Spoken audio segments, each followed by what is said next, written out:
Bismillahirrahmanirrahim. Kalau ada teman-teman yang tadinya rajin ibadah, tiba-tiba malas ibadah, tiba-tiba sumpek tanpa sebab, itu kan ada dosa. Ya, itu kan ada dosa.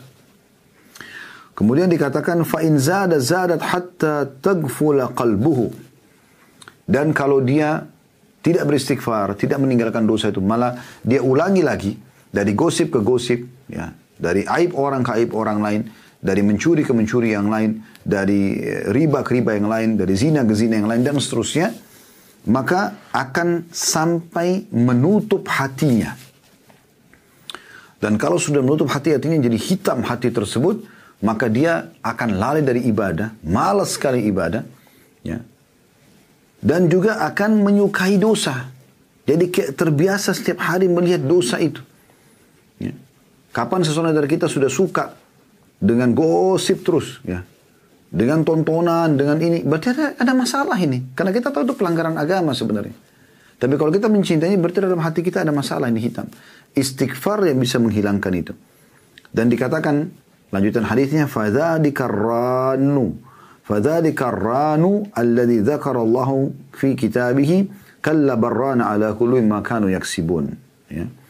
Dan itulah yang dimaksud dalam firman Allah Subhanahu wa taala dengan ar-ran, ya. Maksudnya penutup hati, ya. Yang Allah sebutkan sekali-kali, ya. Sebenarnya apa yang selalu mereka usahakan itu menutupi hati mereka.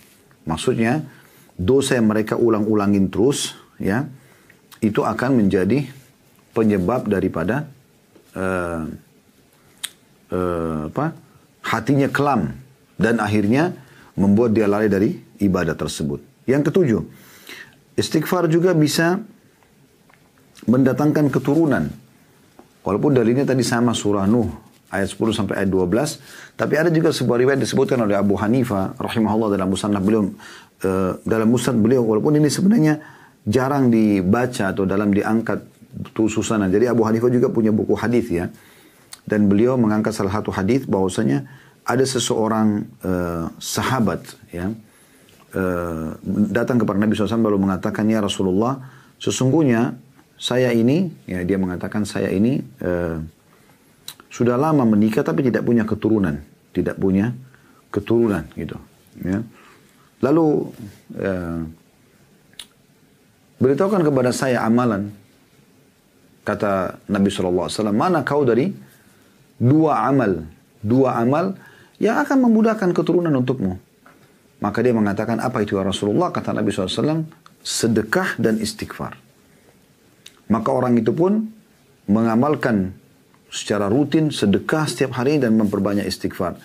Ya. Lalu kata para sahabat yang meriwayatkan hadis ini, kami pun menyaksikan orang tersebut, Allah SWT berikan banyak sekali keturunan dari istighfar dia. Dan terlalu banyak kisah-kisah yang sahih yang berhubungan dengan jalan keluar yang Allah berikan dari perbanyaknya istighfar seseorang dari dosa-dosa yang dia lakukan. Tapi Anda bisa perhatikan dalam kehidupan sehari-hari, Anda akan lihat insya Allah hasil daripada istighfar tersebut. Intinya istighfar tidak akan mendatangkan sesuatu kecuali kebaikan saja. Kebaikan saja, ya.